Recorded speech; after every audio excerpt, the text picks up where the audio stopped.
রোডে আমরা যেখানে রয়েছি সেখানে এই যে অ্যাক্সিস ব্যাংকের এটিএম রয়েছে সেই অ্যাক্সিস ব্যাংকের এটিএম এ ভোর রাতে আগুন লাগে, তেমনটাই পুলিশ সূত্রে খবর। এবং সেই আগুন লাগার খবর পেয়ে পুলিশ আসে দমকল কর্মীরা, এবং তার পরবর্তী ক্ষেত্রে আগুন নেভানো হয়।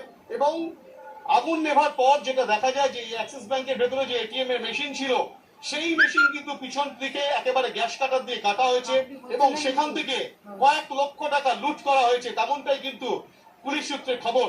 পুলিশ সূত্রে যেটা জানা যাচ্ছে, প্রাথমিকভাবে বলা হচ্ছে যে প্রায় 13 লক্ষ টাকা মতো লুট হয়ে থাকতে পারে। ইতিমধ্যে সংশ্লিষ্ট ব্যাংক কর্তৃপক্ষ তারা কিন্তু সমস্ত হিসেব করে দেখছেন যে এই এটিএম এর ভেতরে কত টাকা ছিল, তেমনটা তারা খতিয়ে দেখছেন।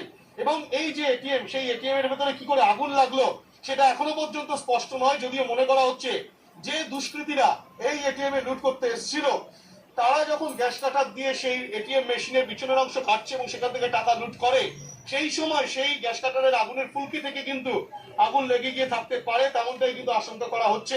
যদিও ইতিমধ্যেই তদন্ত প্রক্রিয়া শুরু হয়েছে এবং সেই তদন্ত প্রক্রিয়ায় খতিয়ে দেখা হচ্ছে যে কারা এসেছিল, কজন দুষ্কৃতী ছিল।